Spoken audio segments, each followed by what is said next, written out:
Bismillahirrahmanirrahim. Assalamualaikum warahmatullahi wabarakatuh. Alhamdulillahirrahmanirrahim. Kita panjatkan puja dan puji syukur kita kehadirat Allah Subhanahu wa Ta'ala, karena atas limpahan rahmatnya kita masih diberikan kemampuan untuk tetap bisa mengikuti kegiatan perkuliahan online, ya. Sholawat serta salam kita haturkan kepada junjungan kita baginda Nabi besar Muhammad SAW dan para sahabatnya. Alhamdulillah kita sudah menginjak pada pertemuan tentang pembahasan pengembangan materi pembelajaran sesuai dengan pengembangan tema. Karena yang minggu kemarin atau pembelajaran sebelum ini kita sudah belajar tentang pengembangan tema. Nah, selanjutnya kita akan belajar bagaimana mengembangkan materi sesuai dengan pengembangan tema yang sudah kita buat. Ya, langkah-langkahnya yaitu hal-hal yang harus diperhatikan dalam menyusun materi pembelajaran sesuai tema. Yang pertama, materi dipilih berdasarkan tujuan pembelajaran atau disesuaikan dengan indikator selaras atau sejalan dengan kompetensi dasar dan KI. Jadi, penentuan materi Anda harus sebagai jawaban atau sebagai penjelasan dari indikator atau tujuan pembelajaran yang akan Anda capai itu apa. Maka itu yang Anda kembangkan. Materi itu yang Anda perjelas, ya. Dan kita harus tahu bahwa indikator atau tujuan pembelajaran itu harus sinkron atau harus sesuai dengan kompetensi dasar atau kompetensi inti.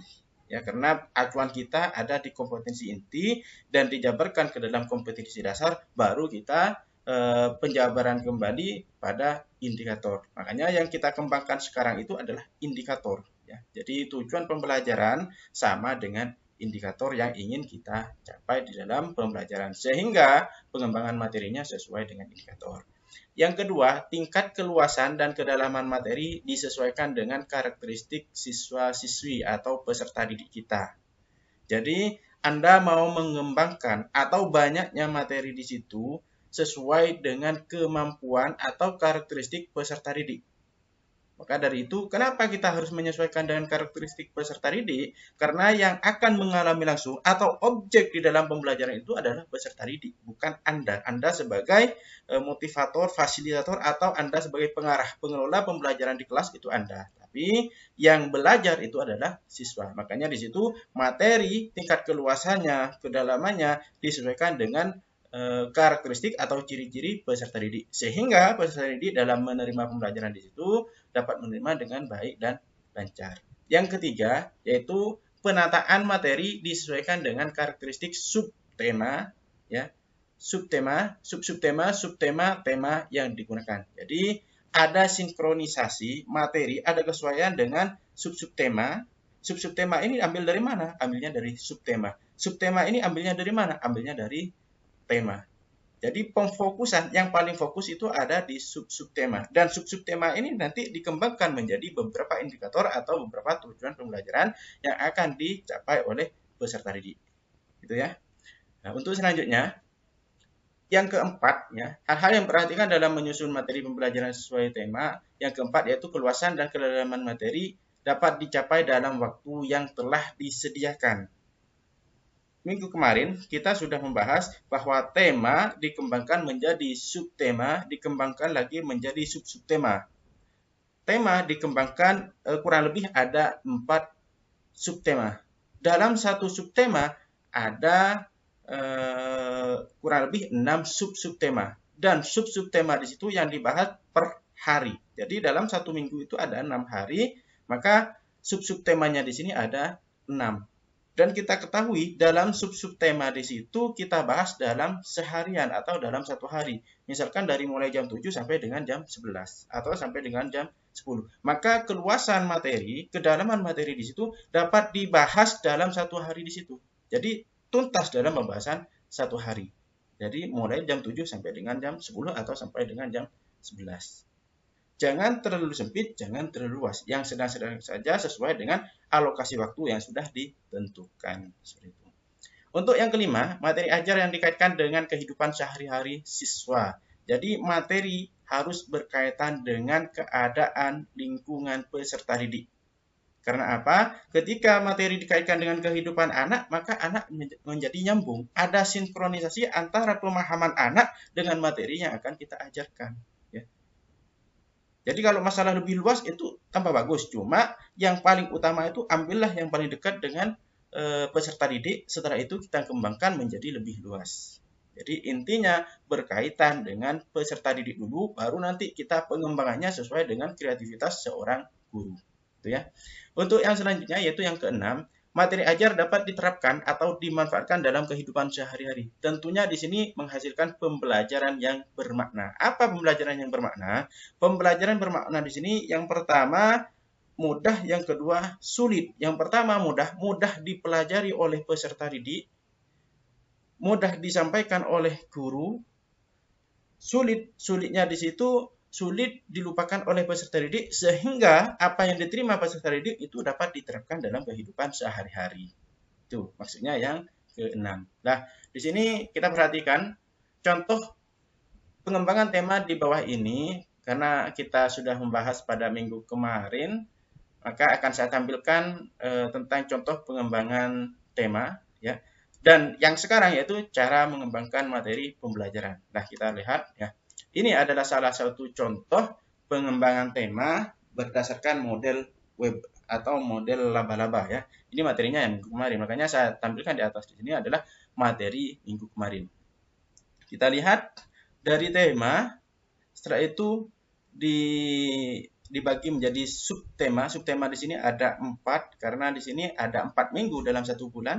Nah, ini satu tema ini 1 bulan ya. Saya bebas atau Anda bebas menentukan tema apa saja. Yang penting di situ paling dekat dengan kehidupan anak, dengan keadaan lingkungan peserta didik ya.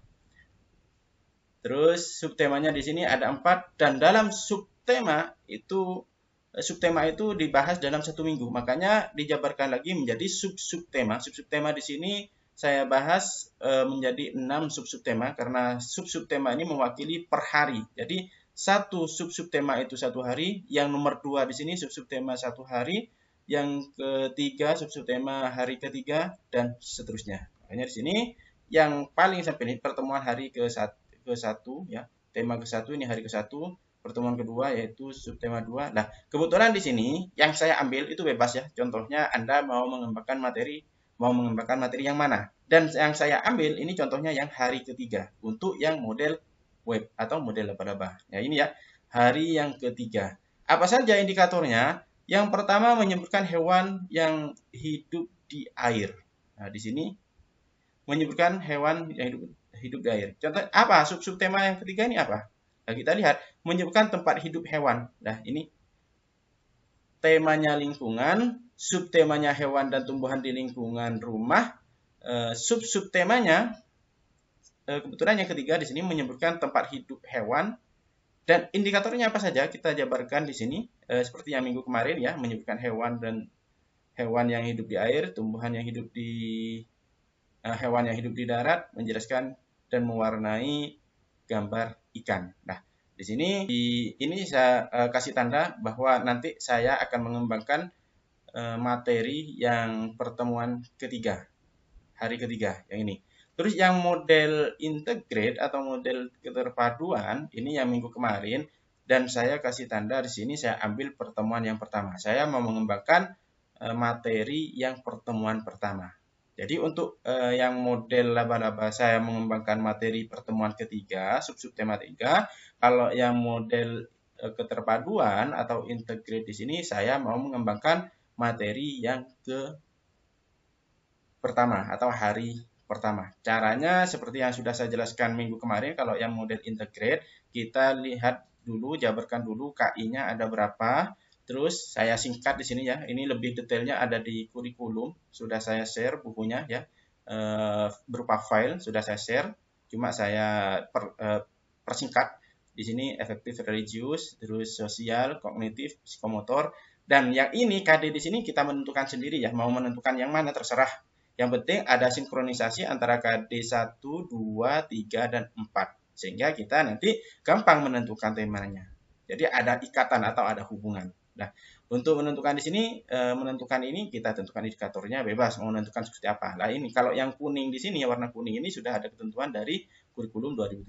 Kalau yang ini indikator pembahasan ini tergantung kita sendiri atau guru sebagai tenaga pengajar, jadi bisa mengembangkan sendiri tentang indikator dan pembahasannya, tema. Nah kebetulan di sini kan sudah jadi temanya keluargaku, terus subtema yang saya ambil itu mengenal keluargaku.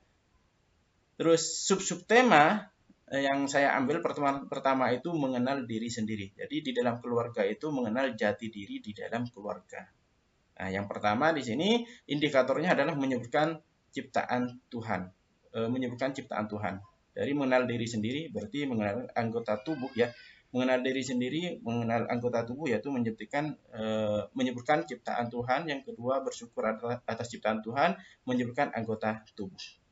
Ya, dari pembahasan di sini menyebutkan anggota tubuh di sini harapannya anak itu bisa mengenali bahwa tubuh di sini seperti apa dan pastinya ada yang menciptakan dan akhirnya anak itu bersyukur atas ciptaan Tuhan. Nah, selanjutnya seperti ini. Nah, yang pertama untuk mengembangkan materi pembelajaran tematik, yang pertama kita cek dulu sinkronisasi indikator dengan KI dan KD.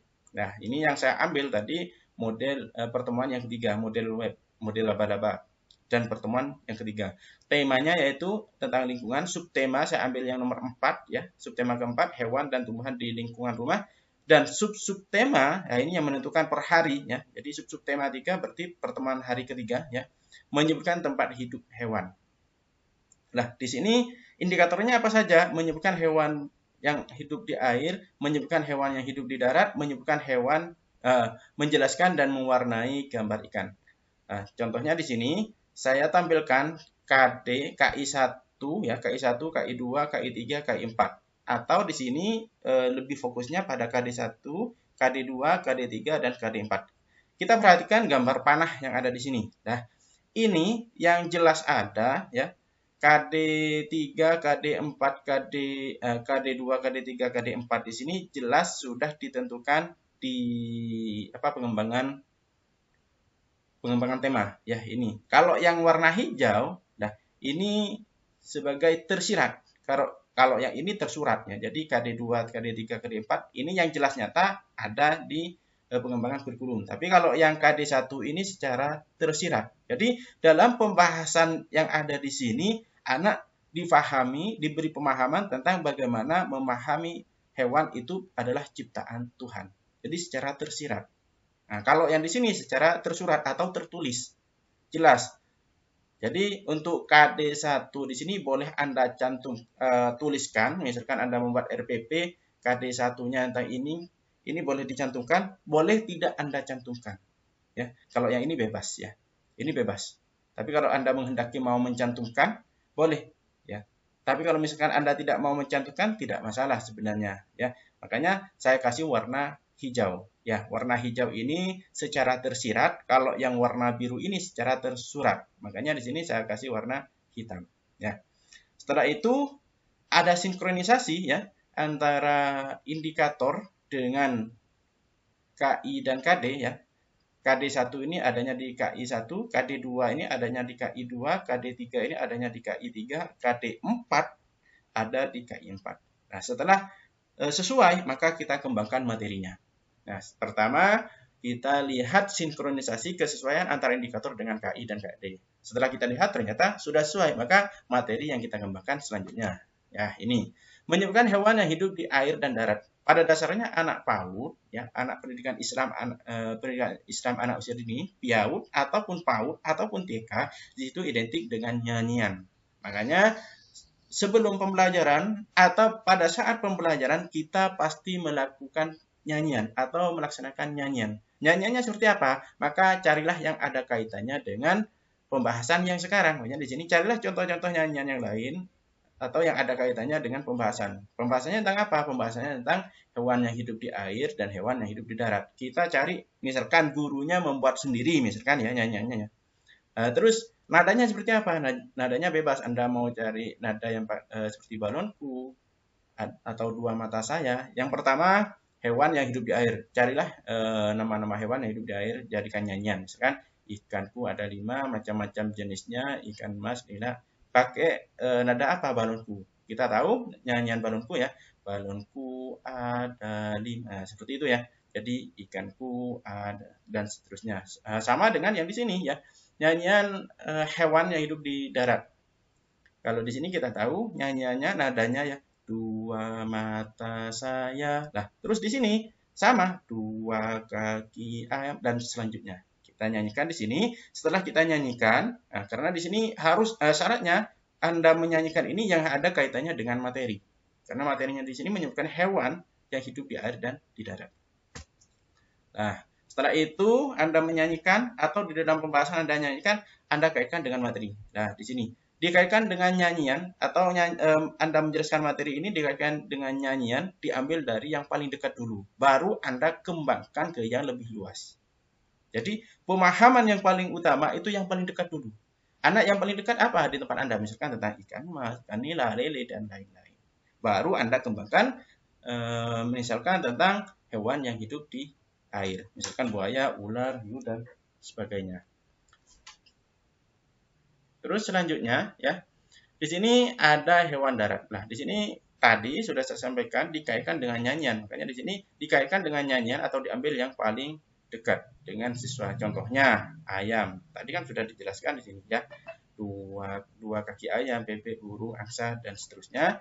Maka ambillah dari nyanyian itu anak mengenal tentang hewan yang ada di darat. Setelah itu Anda kembangkan karena Anda sebagai guru, Anda bisa mengembangkan materi-materi yang ada di sekolah ketika anak sudah belajar atau anak sudah memahami yang dekat, baru Anda kembangkan ya yang lebih luas atau yang lebih jauh. Seperti itu. Makanya di sini saya kasih tulisan di bawah pembahasan pengembangan materi sesuai kreativitas guru. Dan selanjutnya ya, nah di sini karena sesuai dengan indikator yang di sini ya, menjelaskan dan mewarnai gambar ikan. Nah, Anda cari gambar ikan, setelah itu mungkin Anda fotokopi dan sebagainya. Setelah itu anak disuruh mewarnai.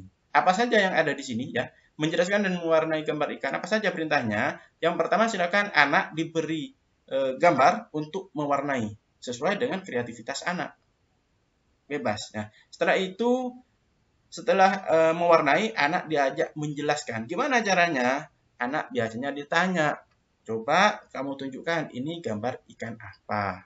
Kamu gambar itu ikannya ikan apa. Terus warnanya warna apa saja. Tentunya anak mau memahami beberapa warna, misalkan hijau, hitam, merah, dan lain-lain.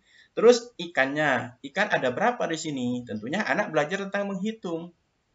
Nah, mungkin nanti akan Anda kembangkan, bukan hanya 2.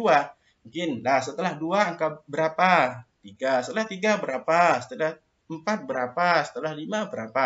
Itu ya, mengenal tentang bilangan. Berarti materi matematika sudah masuk di dalam pembahasan tentang menjelaskan dan mewarnai gambar ikan. Dan selanjutnya yang keempat, misalkan juga Anda memiliki apa saja, ikan memiliki apa saja, atau anggota tubuh yang ada di ikan itu apa saja.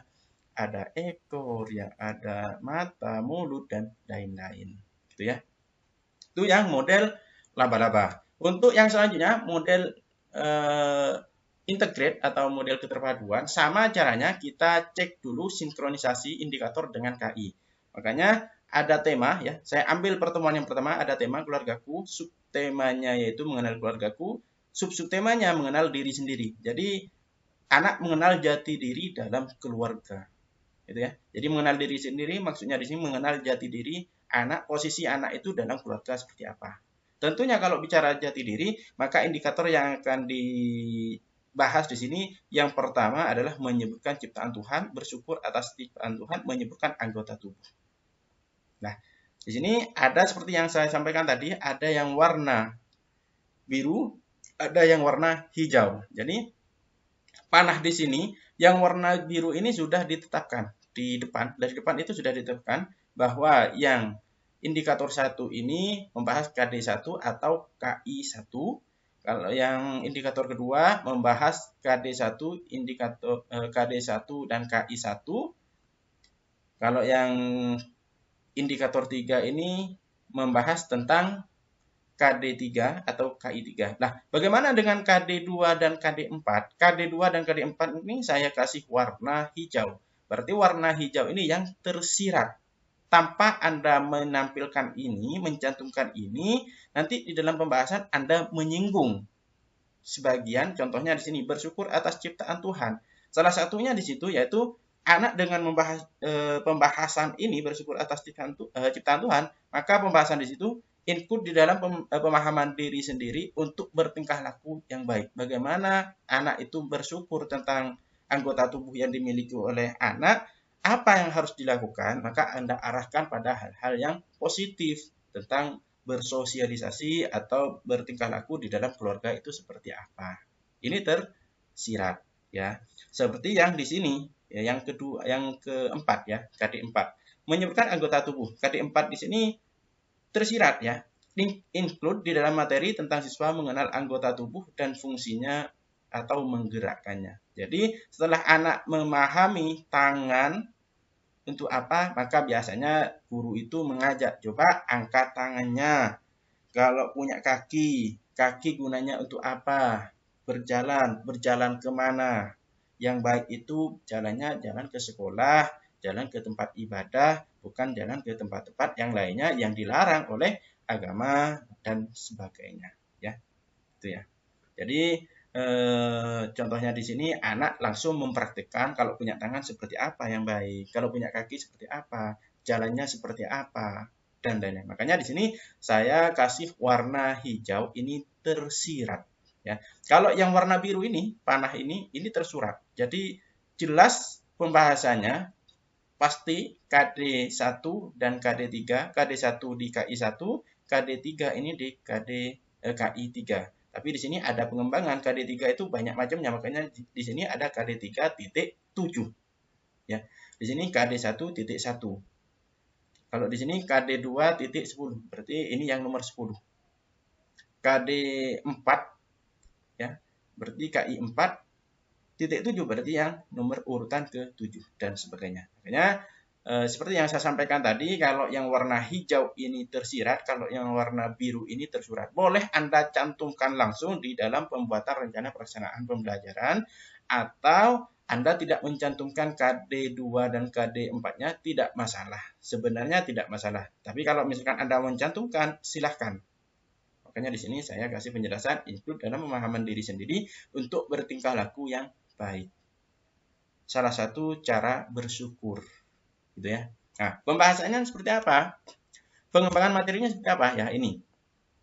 Menyebutkan anggota tubuh, kita cari nyanyian karena identik anak PAUD, anak TK itu identik dengan nyanyi, ya. Permainan atau kita lebih fokus mungkin nyanyi, di dalam nyanyi kita terapkan pembelajaran tentang pembinaan agama juga bisa, afektif, psikomotor dan lain-lain. Nah, di sini saya ambilkan contohnya nyanyian tentang anggota tubuh tapi nadanya balonku. Kita tahu ya, balonku ada dan seterusnya, kita sama, tubuhku sangat dan seterusnya sampai dengan ini ya, Allahu Akbar ya, bersyukur. Ya, ini kalau di balonku duar, subhanallah, Allah, jadi diganti seperti ini ya. Nah, setelah kita buat nyanyian ini, atau Anda punya kreativitas sendiri, Anda menyusun nyanyian sendiri, silakan, boleh-boleh saja, tapi yang ada kaitannya dengan anggota tubuh. Makanya di sini saya kasih penjelasan, carilah contoh-contoh nyanyian yang lain yang ada kaitannya dengan pembahasan tentang anggota tubuh ya. Selanjutnya, apa saja materinya, yaitu dikaitkan dengan nyanyian yang tadi ya. Ada tangan, ada kaki, ada mata, dan lain-lain. Kalau anak sudah paham ini, maka Anda kembangkan lagi ya yang lebih luas. Misalkan tentang kegunaan anggota tubuh, atau cara menggunakan atau cara menggerakkan anggota tubuh. Misalkan tangan untuk memegang, memberi, menolong, dan lain-lain. Kaki untuk berjalan, melangkah ke tempat ibadah dan sekolah, dan lain-lain. Makanya di sini saya tuliskan pembahasan pengembangan materi sesuai dengan kreativitas guru. Ini hanya sebagai contoh ya. Bisa juga Anda menggunakan media ya, materi tentang mengenal anggota tubuh. Apa saja medianya? Misalkan Anda bisa menggunakan media gambar, media video, dan lain-lain. Yang saya contohkan di sini media gambar. Dan media gambar di sini terdiri dari beberapa anggota tubuh.